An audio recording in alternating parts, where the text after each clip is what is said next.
Good day, everyone. This time, we are now already in the chapter 9, which is all about the strategy framework.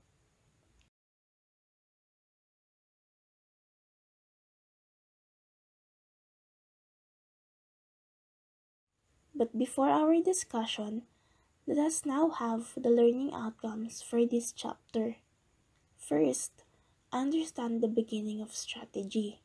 Second, analyze strategy from a bigger and broader perspective. Third, distinguish strategy as a concept.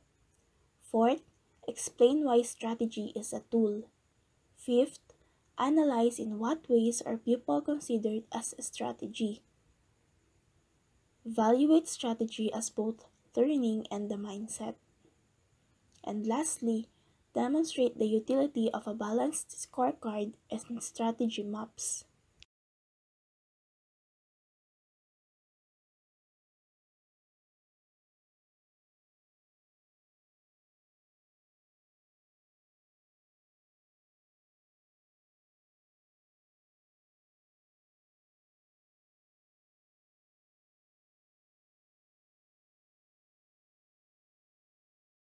Competition is as old as history, whereas competing with each other in the early times, like in war, to get the throne or power, are all evidences.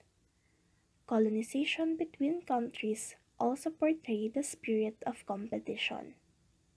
Today, mostly, businesses are all competing with one another.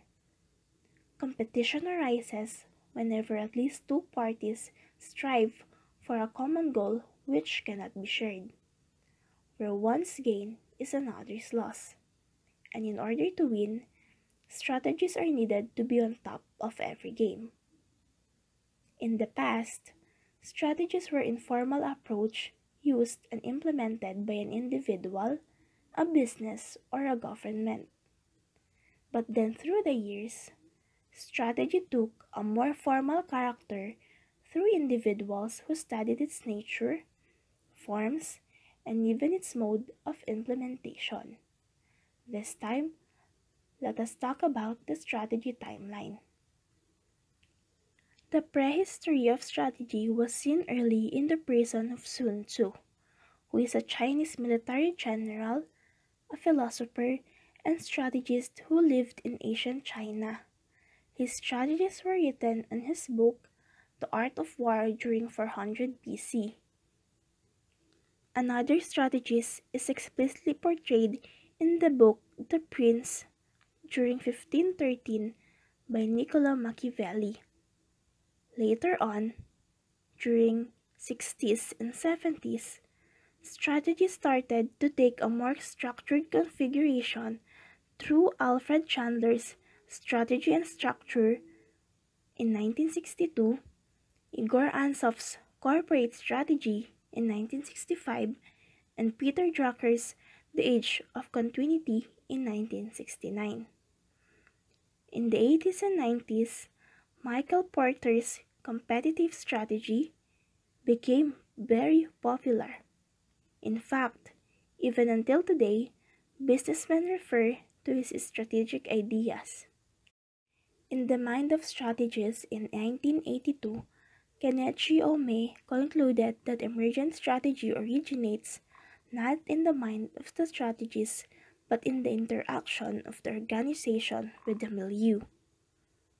While Noel teaches Managing Strategic Change in 1982, looks at strategy dynamics technically, politically, and culturally, while Peter Schenck's The Fifth Discipline in 1990 expounds on strategy in learning. In 1994, Henry Mintzberg came out with a book entitled The Rise and Fall of Strategic Planning. And in 1997, Ari de Cruz released his book The Living Company. And from the years 2000 to present, we have seen new modes of looking at strategy, whether in individual companies, in government, in technology, and other allied organizations. Strategy goes a long way in history. It has been implemented since the early times. It was actualized from the simplest to most complex form. In early times, strategies were used and implemented in ruling people, doing trade, bartering of goods, and building infrastructures. And today, strategies are widely used by leaders, executives, and administrators. Almost every person uses and implements strategies in every facet of life. May it be individual, organizations, businesses, and government. They all make use of strategies. But what strategy really is?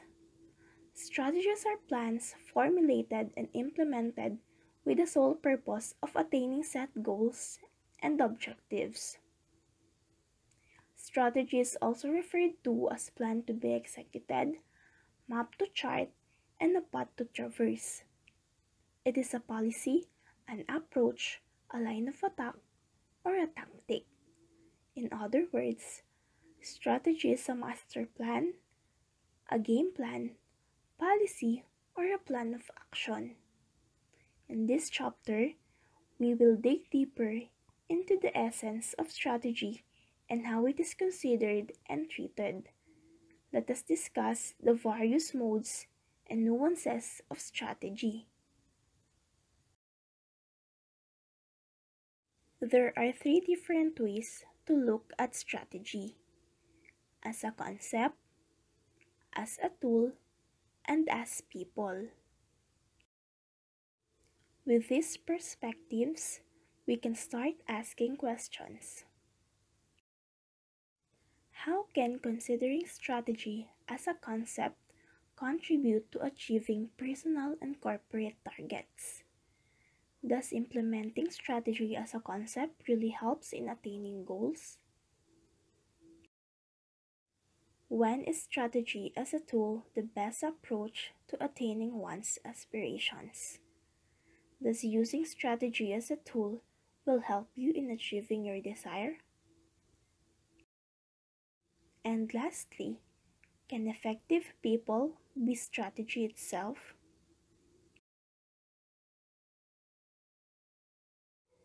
Due to popularity of the word, strategy, perceptions, and thoughts evolved through the years. Some consider strategy as a concept, an idea, a theory, a model, or simply views and beliefs. This time, we will discuss the concepts related to strategy. They include intellectual elasticity, mindset, learning, natural capital, and intellectual capital. Strategy is intellectual elasticity. This concept came from Kenichi Ome, who is considered as Japan's only management guru. He wrote The Mind of the Strategies in 1982. He says that strategies stem from creative minds and not from rote memory, that there are no magic formulas for creating brilliant formulas. Ome is known for developing the concept of idiosyncratic mode of thinking called strategic thinking. This concept underscores that the mind of a strategist is characteristically that of intellectual elasticity. But what is intellectual elasticity? Intellectual elasticity refers to flexibility and adaptability in coming up with realistic responses to changing situations. It is the ability to assess and adapt to changing circumstances rapidly, draw inferences and conclusions, and to utilize multiple creative solutions. It is sometimes called cognitive flexibility. And when designing a business strategy, three main players must be taken into account. They are the company, the customers, and the competitors. For Ome, strategy as intellectual elasticity can be best portrayed in the following situations. In launching radical initiatives, strategy is referred to as creativity. In identifying the key success factors in one's business, strategy may mean investing additional time, money, and effort in the factors that have greatest potential to succeed. In matching the company's unique skills to the needs of the customers, strategy is having the flexibility to study and adapt to environment to segmentize and to concretize improvement strategy. And lastly, strategy is comparing one's strengths with those of competitors and exploiting the advantages to build on superiority. In essence, all may emphasize the infinite potential of the human mind in achieving a creative mode of strategic thinking. Strategy is mindset. Richard Pascal considers strategy as a frame of mind and an attitude. Pascal states that organizations should develop within their system an outlook that is deliberate and monitored. Strategy should be done consciously and observing it in its progress. Strategy is learning. Learning refers to any old and new knowledge and competencies gained and enhanced from persons, institutions, books, experiences, trainings, and others. It means continuous change, maintaining and improving performance experientially.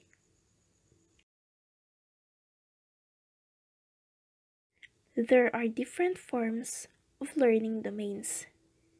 They are innovation, differentiation, continuous improvement, continuous adaptation, and benchmarking. Innovation is learning new concepts and new ways of doing things, while differentiation is improving, enhancing, and enriching what is existent. On the other hand, continuous improvement is an art ongoing constant process of doing things better. Continuous adaptation refers to responding to changes in the environment, and benchmarking is the combination of continuous improvement and continuous adaptation. Strategy as natural capital. With reference to Porter's concept of competitive advantage, Hawken looked at strategy as natural capital. They enumerated the components of natural capital, namely natural resources, living systems, and ecosystem services. They further stated the central strategies of natural capitalism. First one, focusing on radical resource productivity to further economic gains. Next, shifting to biologically inspired production model to eliminate waste. Moving to a solution-based business model where value is delivered as a flow of services. And lastly, reinvesting in natural capital to reverse planetary destruction. Thus, it is in this instance that strategy is considered natural capital. Strategy is intellectual capital. In the book entitled Intellectual Capital, published in 2004, it considers two categories of knowledge. One is common knowledge and the other is intellectual capital. It defines common knowledge as trite and ordinary because it simply satisfies minimum expectations and knowledge. The other one is intellectual capital, which means knowledge that is significant and outstanding. But what really intellectual capital is? Intellectual capital is the synergistic confluence and interrelationships of the organization's valued resources. It is intangible. Although not visible and concrete, intellectual capital can be felt. It creates an impact. It can be assessed. It is critical to attaining organizational success. It sometimes makes the difference but oftentimes it is the difference. Mere possession of common knowledge may or may not assure survival, but ownership of intellectual capital generates Li. Li is more than survival. It propels the organization to become monopolistic. It creates leverage, it establishes dominance, and brings about comparative advantage. More specifically, the term Li refers to any gain, profit, advantage, and benefits.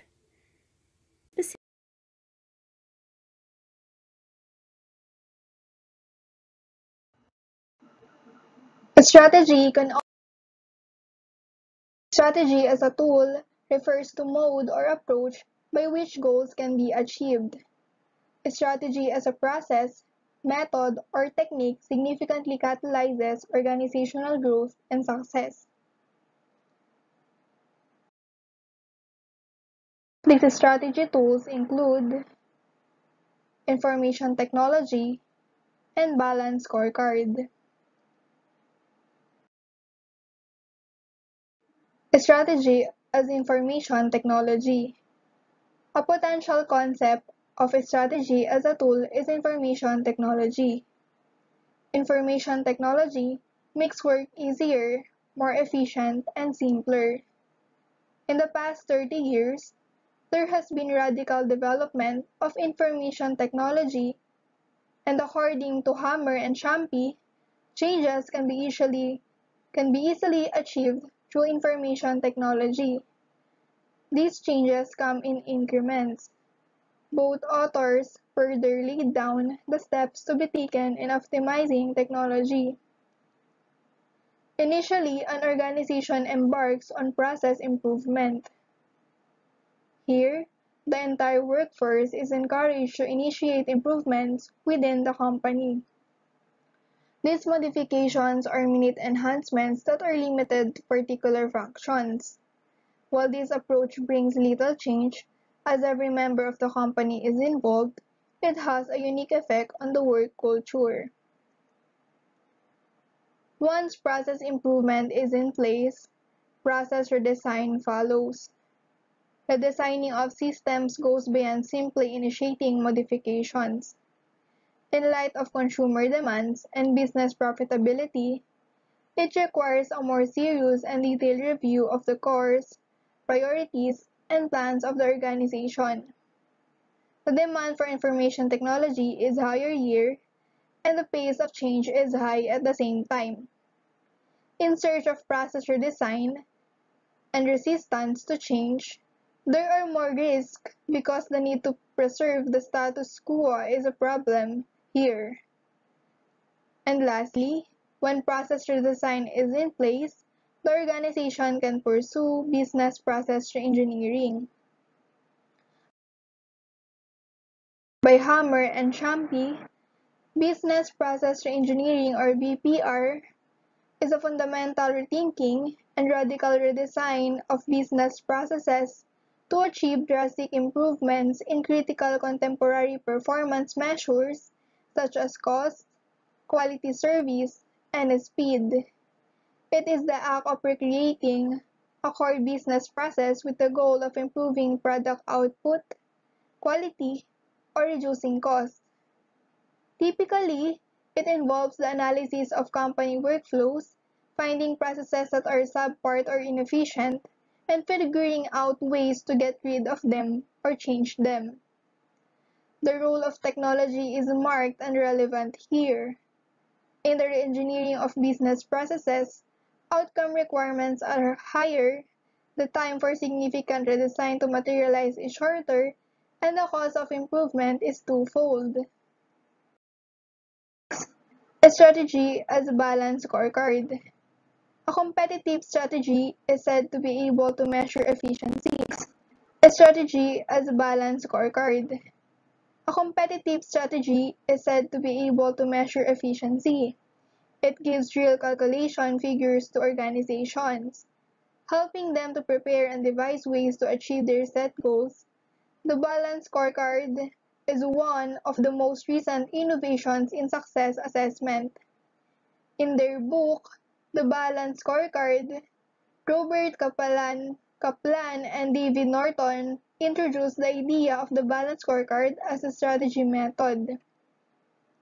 The balanced scorecard is a strategy template which illustrates four important perspectives for performance measurement, namely learning and growth, customer, internal process, and financial. In simple terms, it is a strategy performance management tool, a semi-standard structured report that can be used by managers to keep track of the execution of activities by the staff within their control and to monitor the consequences arising from these actions. Balance scorecard. One of the signature features of the balance scorecard is that it looks at organizational performance from various perspectives. Perspectives are the performance dimensions or lenses that put strategy in context.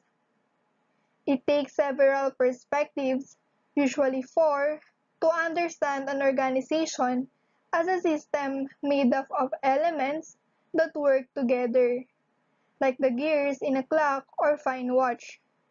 Together, these elements create value, leading to customer and stakeholder satisfaction and good financial performance. First, we have the learning and growth. Learning and growth measures are the engines of the other measures. They motivate employees to actualize other measures. Otherwise, organizations will find difficulty in translating strategies to workable performance. Learning and growth takes place throughout the whole organization. During the execution of strategy, not just in one perspective, for incentive purposes, the learning and growth perspective focuses on the capabilities of people. Managers would be responsible for developing employee capabilities. Key measures for evaluating managers' performance would be employee satisfaction, employee retention, and employee productivity. Next, we have customer. Customer measures are used by organizations to increase customer reach and satisfaction. In the customer perspective of the balance scorecard, managers identify the customer and market segments in which the business unit will compete and the measures of the business unit's performance in these targeted segments. This perspective typically includes several core or generic measures of the successful outcomes from a well-formulated and implemented strategy. The core outcome measures include customer satisfaction, customer retention, new customer acquisition, customer profitability, and market share in targeted segments. But the customer perspective should also include specific measures of the value propositions that the company will deliver to customers in targeted market segments. Next, internal process. For operationally excellent organizations, relevant measures are on supply chain. For product leader organizations, the measures are on innovation, while for customer intimate organizations, focus is on customer satisfaction. In the internal business process perspective, managers identify the critical internal processes in which the organization must excel. These processes enable the organization to first, deliver the value propositions that will attract and retain customers in targeted market segments. And second, satisfy shareholder expectations of excellent financial returns. The key to excellence in any organization is control of its processes to produce reliable and consistent products and services. Performing the right processes in the right manner leads to consistent levels of product and service quality. The difficulty lies in finding the right process variables to measure and setting the standards appropriate to performance levels of each of the process measures. Process and operational measures are leading-edge measures that are more short-term focused. And last is the financial. This perspective stresses the need to define a mechanism that measures growth and profitability. The balanced scorecard uses financial performance measures such as net income and return on investment because all for-profit organizations use them.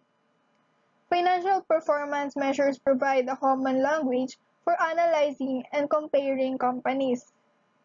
People who provide funds to companies, such as financial institutions and shareholders, rely heavily on financial performance measures in deciding whether to lend or invest funds. Properly designed financial measure can provide an aggregate view of an organization's success. Financial measures by themselves do not provide incentives for success. Financial measures tell a story about the past, but not the future. They have importance, but will not guide performance in creating value. To summarize, most organizations use four perspective or four categories of performance measures. The financial perspective indicates whether the company's strategy and operations add value to shareholders. For organizations that do not have shareholders, the financial perspective indicates how well the strategy and operations contribute to improving the organization's financial health. The customer perspective indicates how the company's strategy and operations add value to customers. The internal business and production process perspective indicates the ability of the internal business processes to add value to customers and to improve shareholder wealth. And finally, the learning and growth perspective indicates the strength of the infrastructure for innovation and long-term growth. The balanced scorecard framework derives its power by providing a holistic view of the business value through its four perspectives.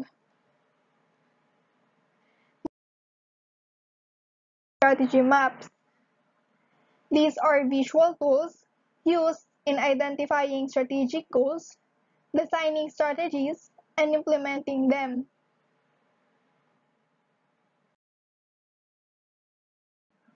As shown in the table, they are used to link intangible assets to processes that generate value. In four layers, they illustrate the four viewpoints of the balanced scorecard. Learning and advancement are at the right. It consists of human capital and capital of knowledge and capital of organization. The internal process viewpoint, which emphasizes activities, clients, creativity, and regulatory, is followed. The consumer perspective emphasizes the qualities, interaction, and picture of the product and service. Lastly, productivity and growth strategies makes use the financial perspective. To achieve its strategic goals, activities are mapped and linked by cause and effect arrows. The process is sequential. Using the balanced scorecard as a strategy, it allows for raw data and specific measurements for accurate assessments of organizational indicators and the result of which are helpful in planning and running a company.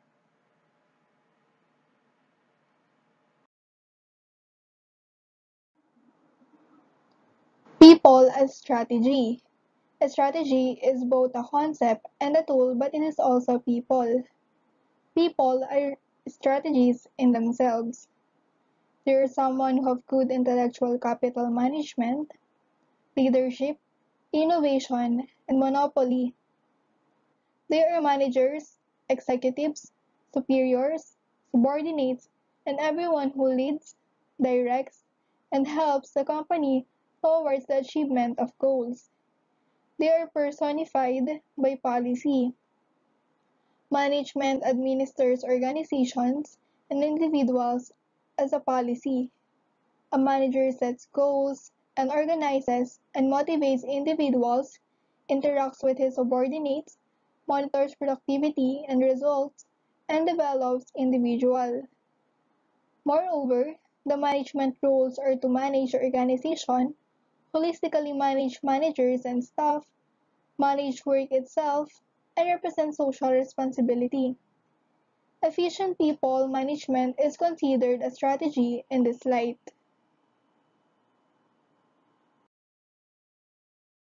The strategy: first, effective management and leadership. Leadership is about vision and innovation, whereas management is about maintenance of excellence standards. A leader innovates and a manager administrates on the innovation. A leader focuses on individuals and inspires them. A manager focuses on systems and structure. A leader has always their eye on the horizon, whereas a manager should be watching the bottom line. Next is creativity. With rapid changes in technology and global competition, the success of many organizations has become progressively more dependent on their ability to bring innovative products to market. Ultimately, however, innovation depends on the generation of creative, new ideas.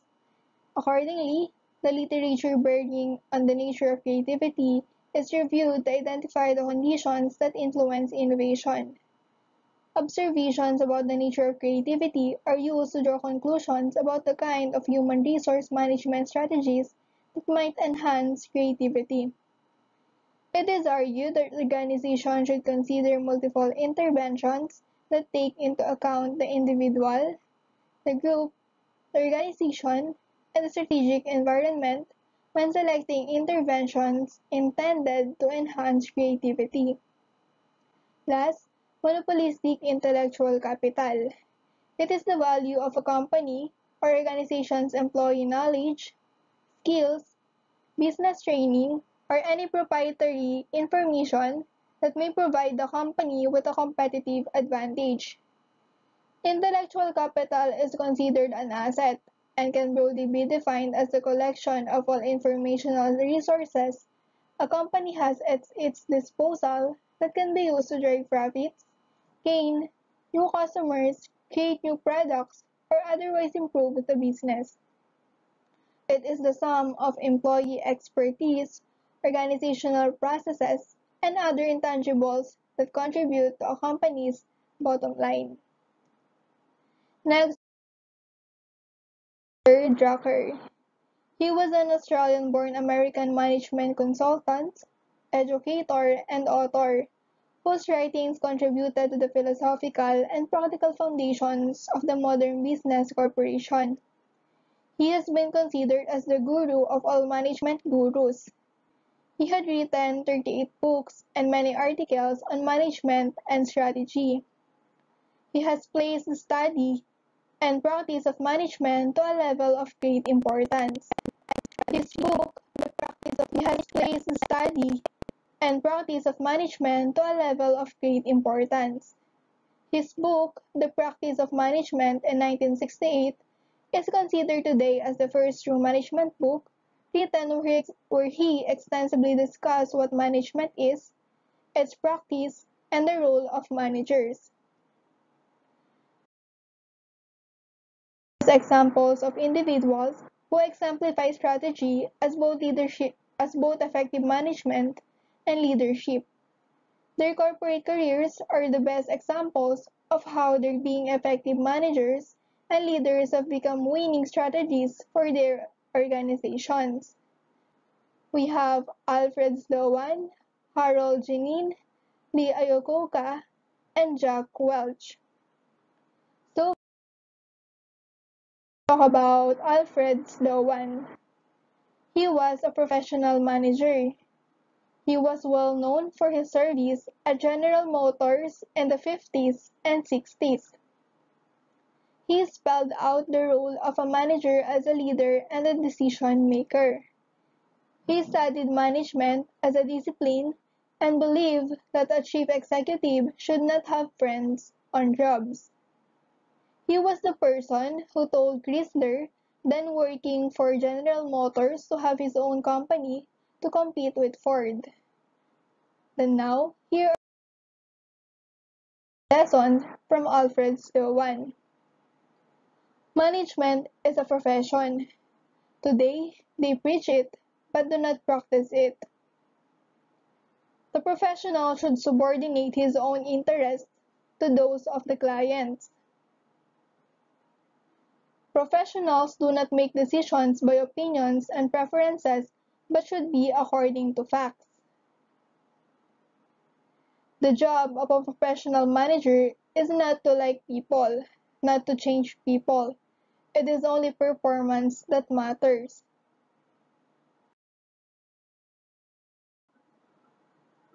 Performance is above the bottom line. It is also setting an example like integrity and tolerance for diversity. Dissent and conflict are necessary and even desirable. Sloan elicited dissent only to synthesize and bring about understanding, consensus, and commitment. Leadership is not charisma, public relations, and showmanship, but performance, consistent behavior, and trustworthiness. Most important lesson, the professional is a servant. Now let's move to Harold Genin. He is said to be the greatest business manager after Sloan. He worked for International Telephone and Telegraph Company. It is in Cuban company in 1959. He stayed there for 18 years and expanded ITTC to other parts of the world. Despite Fidel Castro's expropriation of ITTC in 1960s and Mexico's, Brazil's, Peru's, and Chile's expropriation of ITTC's subsidiary companies, Janine diversified ITTC in more than 20 successful companies, some of the more popular ones being Avis Rent-A-Car, Sheraton Hotels, and Hartford Insurance Company. He was held in high esteem in Europe. He became a symbol of excellence in business management and was called the Michelangelo of management. His policy of acquisitions and growth made ITTC the biggest conglomerate in the 60s. Described as a genius, he was the ultimate manager. He did not appear in public often. He was misery in himself, and while young, he worked as an errand boy, attended night school, and worked as an accountant. His philosophy was to decide what one wants to do and start doing it. All he did was applicable to his life. He is remembered with fondness and deep appreciation for his impact on the lives and careers of his people. He had a high energy level, natural enthusiasm, and a quick mind. He did everything at high speed without tiring. He walked fast, drove fast, ate fast, thought fast, and talked fast. He always listened. He worked hard. He mentored his people, especially those who held top positions in ITTC's other companies. Because of his effect on them, they called his training the Janine University. Now, here are the ones from Harold Janine. Theory G. You cannot run a business or anything else on a theory. There is no secret, no formula, and no theory. How to run a business.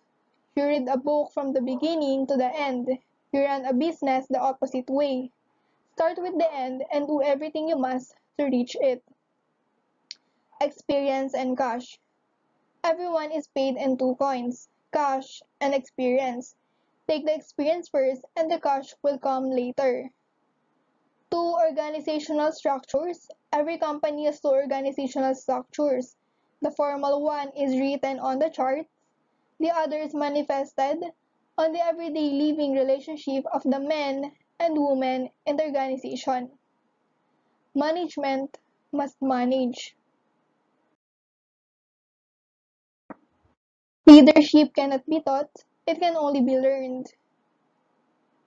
The worst disease that can affect business executives in their work is egotism and not alcoholism. The drudgery of numbers will make you free. Cultivate corporate entrepreneurial spirit.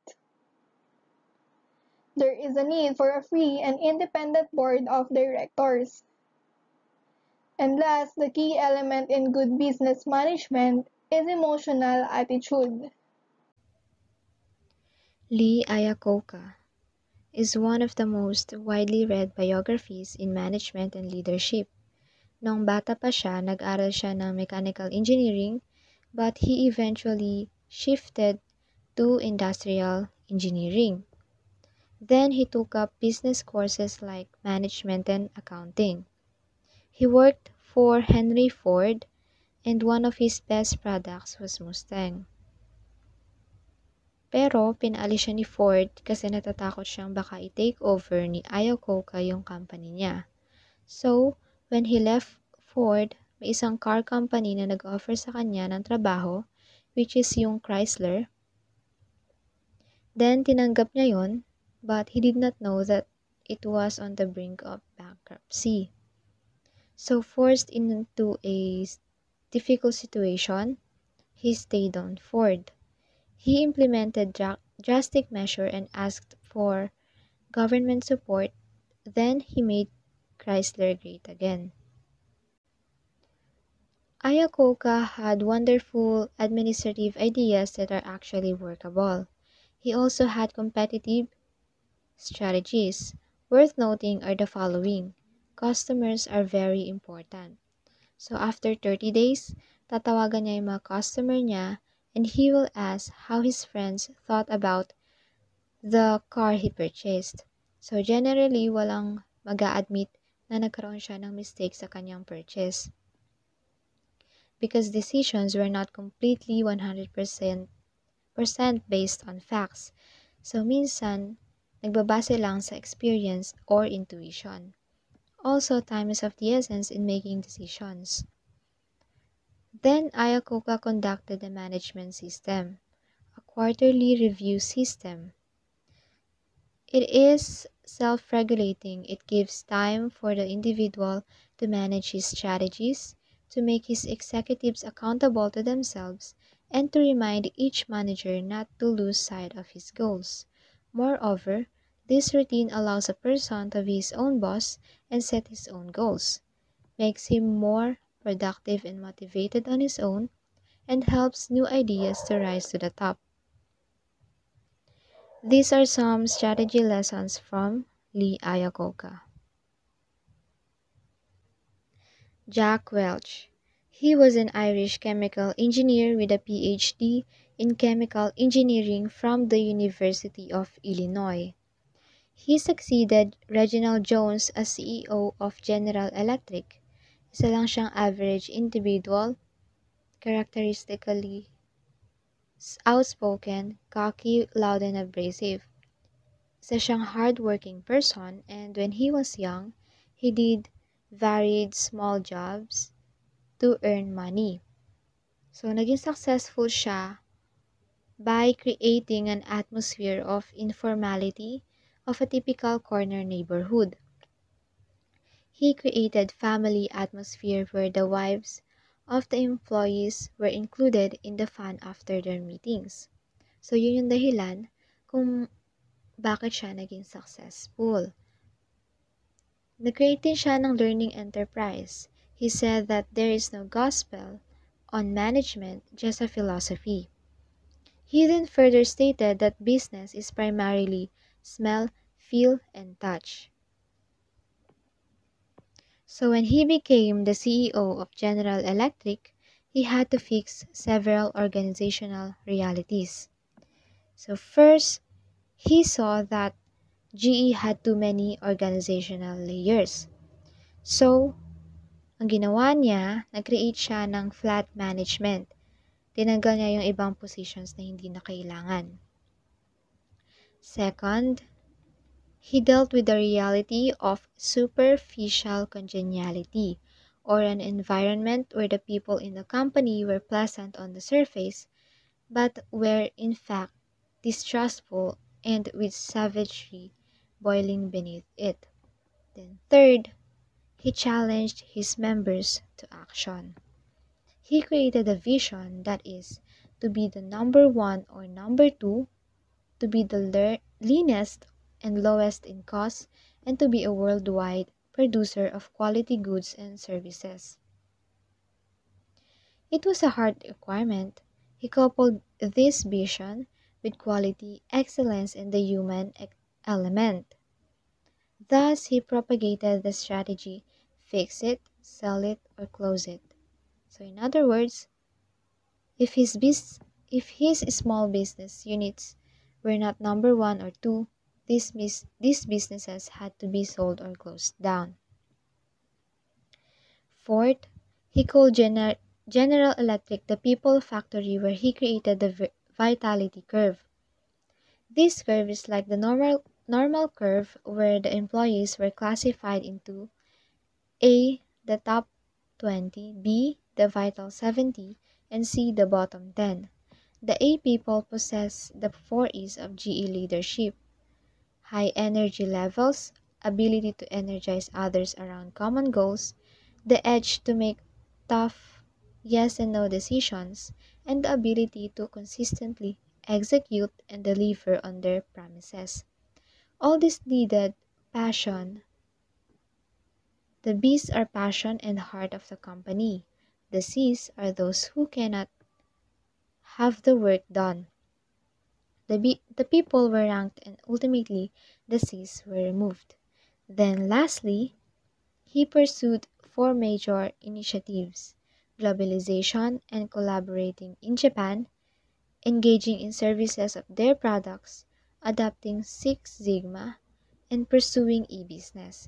Six Sigma is a statistical quality tool that espouses 0.034% waste reduction.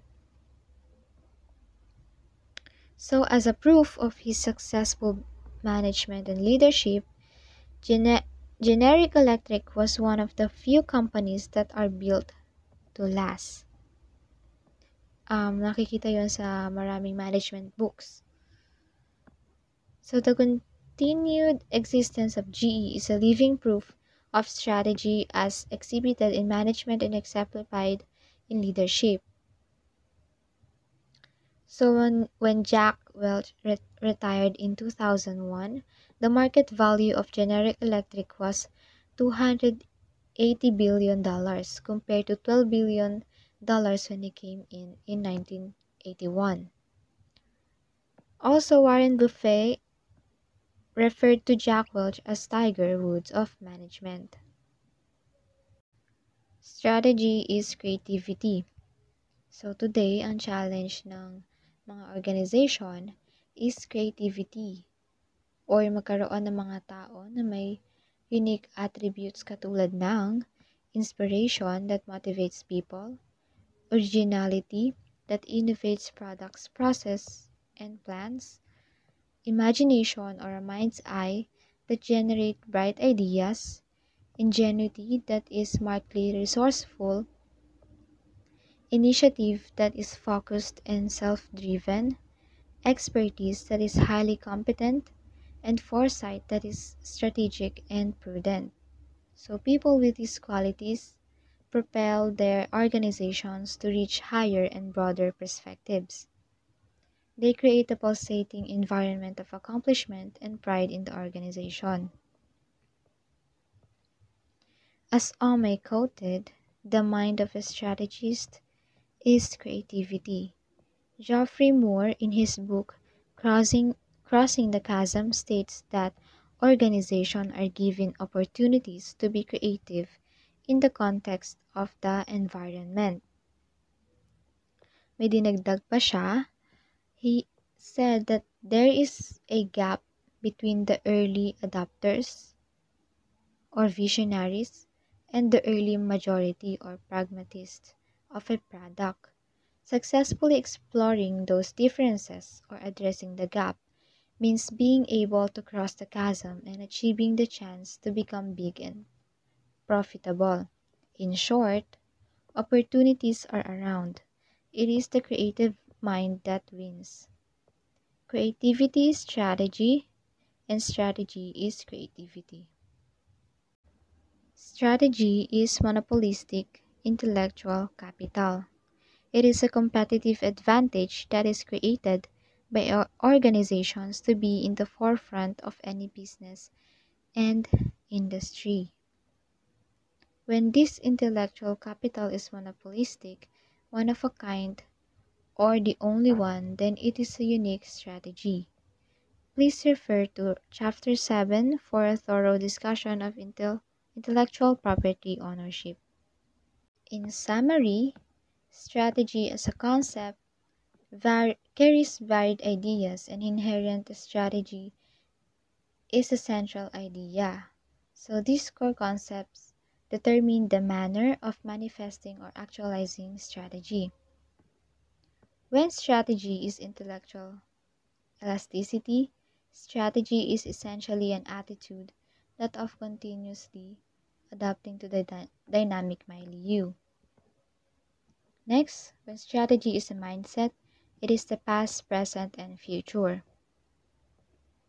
Strategy as learning is both content and orientation. Content-wise, it is knowledge, competencies, and skills. Orientation-wise, strategy is differentiation and innovation. Strategy is natural capital. Natural resource management can create a national vantage point, a strength and asset for any country. And strategy as intellectual capital is a monopolistic competitive advantage.